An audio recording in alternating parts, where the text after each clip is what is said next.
బా hello hello మిమ్మల్ని welcome back to my channel. నేను మీ మౌనిక ఇరల్. ఈరోజు నేను ఏం చేస్తున్నా తెలుసా? మైసూర్ బోండా చేస్తున్నా. వీడియో అయితే స్టార్ట్ చేసేద్దాం. వచ్చేసేయండి, జల్దీ వచ్చేసేయండి. ఫస్ట్ అయితే నేను ఒక బౌల్ తీసుకున్నా. ఇప్పుడు ఈ బౌల్లో ఏం వేయాలంటే ఒక కప్పు పెరుగు వేయాలి. ఫస్ట్ పెరుగు వేస్తున్నా, ఒక చిన్న కప్పు. ఇప్పుడు ఇందులో కొంచెం సాల్ట్ వేస్తున్నా, ఒక హాఫ్ స్పూన్ అంతా సోడా వేస్తున్నా. ఇప్పుడు వీటిని ఒకసారి మంచిగా కలపాలి ఇట్లా.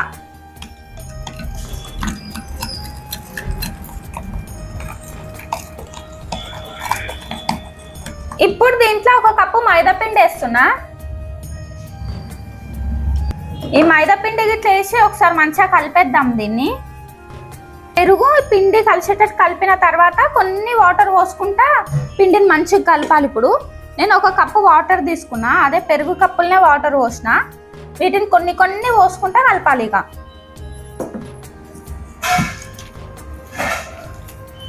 ఒక్కటేసారి పోసేసినాం అనుకోండి ఎక్కువ అయిపోతాయి వాటర్, అందుకే కొన్ని కొన్ని పోసుకుంటా కలుపుతున్నా మంచిగా. చూడండి, పిండిని అయితే ఇట్లా కలపాలి. కొన్ని వాటర్ ఎక్కువ పోసే కలపాలి. ఇట్లా కొంచెం జారేటట్టు రావాలి బోండాకి ఎప్పుడైనా పిండి. మరీ గట్టిగా కలపొద్దు. అట్లనే మనం ఒక్క ఉండ లేకుండా ఇట్లా చూసుకోవాలి. ఫస్ట్ కొంచెం జీలకర్ర వేస్తున్నా.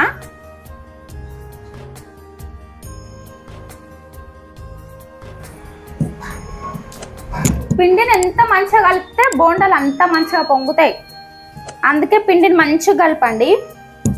నేను జీలకర్ర ఒకటే వేసినా కదా, మీరు కావాలంటే పచ్చిమిర్చి వేసుకోవచ్చు, కొంచెం కరివేపాకు ఇట్లా వేసుకోవచ్చు. కానీ నేను జీలకర్ర ఒకటే వేసిన, మీకు కావాలంటే మీరు వేసుకోండి. పిండి కలపడం అయితే అయిపోయింది. ఒక 30 మినిట్స్ దీన్ని పక్కన పెట్టేస్తా. అప్పటి వరకు మనం చట్నీ చేసేద్దాం.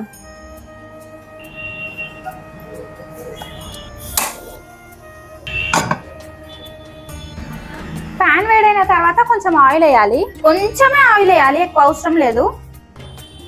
ఆయిల్ కొంచెం వేడిన తర్వాత కొన్ని పల్లీలు వేయాలి. అట్లనే కొంచెం పుట్నాల పప్పు వేస్తున్నా. ఇవి రెండింటిని కొంచెం లైట్గా ఫ్రై చేసుకోవాలి. పల్లీలని పుట్నాలని మాడిపోకుండా స్టవ్ సిమ్లో పెట్టి ఫ్రై చేయాలి. అప్పుడే మంచిగా ఉంటాయి. హైలో పెట్టిరు అనుకొని మొత్తం మాడిపోతాయి. ఇప్పుడు ఒక 4-5 వెల్లుల్లి వేస్తున్నా. వెల్లుల్లి పొట్టు తీయాల్సిన అవసరం లేదు, ఇట్లనే వేస్తున్నా. ఇప్పుడు మనం చట్నీకి కారం ఎంత కావాలో అంత కారం వేయాలి. ఒక 5-6 పచ్చిమిర్చి సగం సగం చించి వేస్తున్నా. మీరు కారం ఎంత తింటా అంటే అంత వేసుకోండి పచ్చిమిర్చి. ఇప్పుడు వీటిని లైట్గా ఫ్రై చేసుకోవాలి. ఇక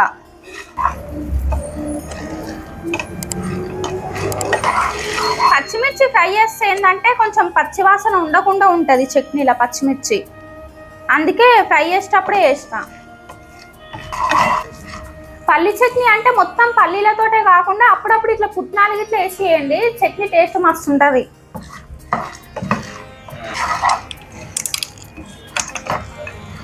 పల్లీలు పుట్నాల పప్పు ఇట్లా ఫ్రై అయిన తర్వాత స్టవ్ ఆఫ్ చేసేయాలి. స్టవ్ ఆఫ్ చేసినాక ఒక 10 నిమిషాలు దీన్ని చల్లగా కానియాలి. వేడివేడిగా మనం మిక్సీలో వేయలేము కదా. స్టవ్ ఆఫ్ చేస్తున్నా. ఇదైతే చల్లగా అయింది. ఇప్పుడు దీన్ని మిక్సీలో వేద్దాం. ఇక మనం ఫ్రై చేసిన పల్లీలు పుట్నాలు పచ్చిమిర్చిని వేసేస్తున్నా. ఇప్పుడు దీంట్లో ఏమేయాలంటే కొంచెం చింతపండు వేయాలి. చింతపండు కొంచెమే వేస్తున్నా చూడండి. కొంచెం జీలకర్ర వేయాలి. కొంచెం సాల్ట్ వేస్తున్నా. మనం చట్నీకి ఎంత సరిపోతుంది అనుకుంటే అంత సాల్ట్ వేయాలి. ఇప్పుడు దీన్ని కొన్ని కొన్ని వాటర్ పోసుకుంటే మనం చట్నీ వేసేద్దాం. ఇక చూడండి, చట్నీని అయితే ఇట్లా మెత్తగా మంచిగా పేస్ట్ చేసుకోవాలి. ఇప్పుడు దీన్ని పోసి పెడదాం. ప్యాన్ వేడైన తర్వాత కొంచెం ఆయిల్ వేస్తున్నా. పోసి పెట్టడానికి ఎంత ఆయిల్ సరిపోతుందో తెలుసుగా మీకు. ఆయిల్ కొంచెం వేడైన తర్వాత జీలకర్ర ఆవాలు వేస్తున్నా. జీలకర్ర ఆవాలు ఫ్రై అయిన తర్వాత ఒక 2-3 ఎండుమిర్చి వేస్తున్నా. ఎండుమిర్చి వేసి స్టవ్ ఆఫ్ చేసేస్తున్నా. ఆయిల్ వేడిగా ఉంటుంది కదా, ఫ్రై అయితే ఎండుమిర్చి. స్టవ్ ఆఫ్ చేసిన తర్వాత కరివేపాకు వేస్తున్నా.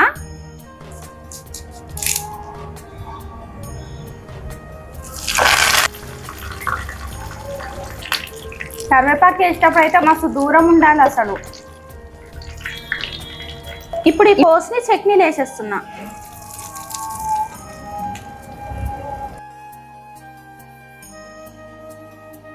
పల్లి చట్నీ అయితే అయిపోయింది. ఇప్పుడు వేడివేడిగా బోండాలు వేసుకుందాం. ఇప్పుడు డీప్ ఫ్రైకి ఆయిల్ పెడుతున్నా. ఆయిల్ వేడయ్యే వరకు పిండిని మళ్ళీ ఒకసారి కలుపుదాం. చూడండి పిండి ఎంత మంచిగా నానిందో. మస్తు నానింది, సాఫ్ట్గా అయిపోయింది పిండి మొత్తం.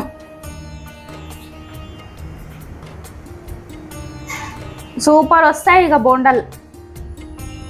ఇప్పుడు బోండా ఎట్లా వేయాలంటే మనం చూడండి, కొంచెమే పిండి తీసుకోవాలి చేతులకి, కొంచెమే తీసుకొని దాన్ని ఇట్లా రౌండ్ రౌండ్ కానీ ఇట్లా ఒక్క సైడ్ ఇట్లా ఒత్తాలి. అదే బోండ లెక్క పడిపోతుంది కిందికి. మనం ఇంకేం అనొద్దు, పునుగులు లెక్క ఇట్లా వేయొద్దు. పునుగులు లెక్క వేస్తే అంత మంచిగా రావు. ఇట్లా పునుగుల్లాగా వేస్తే అంత రౌండ్గా రావు బోండలు. ఇట్లా వేస్తేనే బోండాలు మస్తు వస్తాయి. కాబట్టి ఇట్లనే ఒక 2-3 సార్లు ప్రాక్టీస్ చేసి ఇట్లనే వేసేయండి బోండాలు. ఆయిల్ అయితే వేడైంది. ఇప్పుడు మనం బోండాలు వేసేద్దాం.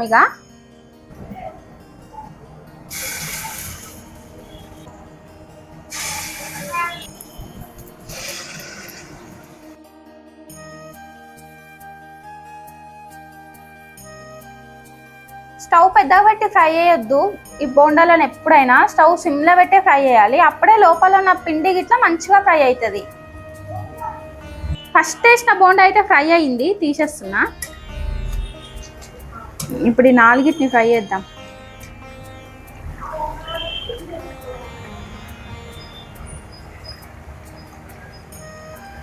మైసూర్ బోండాని తోకలు ఈకలు రాకుండా రౌండ్గా వచ్చేటట్టు వేయాలంటే పెద్ద టాస్కే.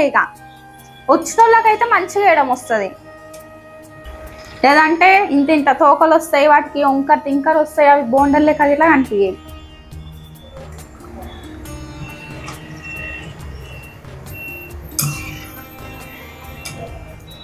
మంచి కలర్ వచ్చేంత వరకు ఫ్రై చేసి తీసుకోవడమేగా. చూడండి బోండాలు ఇంత ఫ్రై అయితే సరిపోతుంది. లోపల ఇట్లా మంచిగా ఫ్రై అవుతుంది.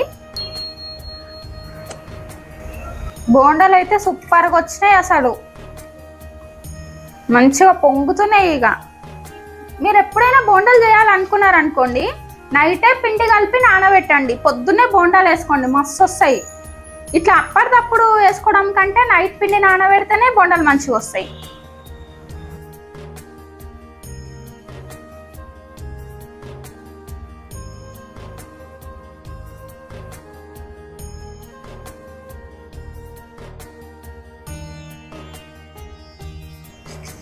బోండాలు అయితే మంచిగా ఫ్రై అయినాయి. స్టవ్ ఆఫ్ చేస్తున్నాయి. చూడండి ఎంత మంచిగా వచ్చినాయో.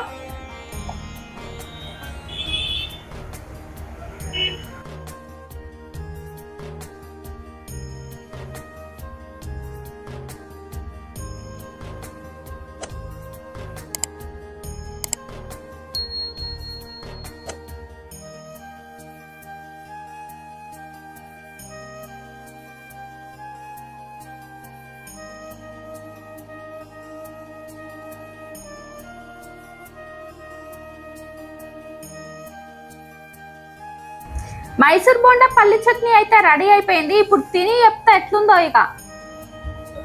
చూడండి లోపల ఎట్లా వచ్చినాయి చూడండి. ఫస్ట్ అబ్బా కాలుతుంది. ఆహా చూడండి కొంచెం ఇట్లా పిండి పిండి లేదు, మంచిగా ఫ్రై అయింది లోపల ఇట్లా.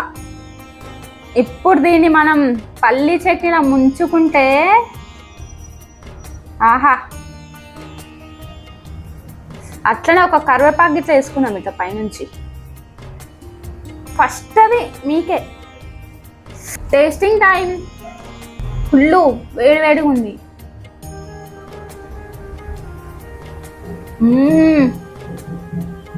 బా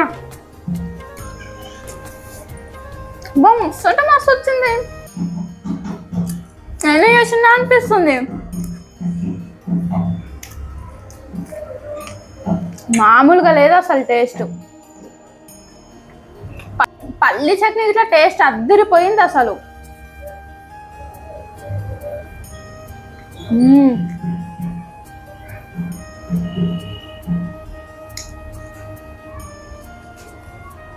అబ్బా చట్నీ ఎండుమిర్చి మస్తు ఉంటుంది కదా అసలు.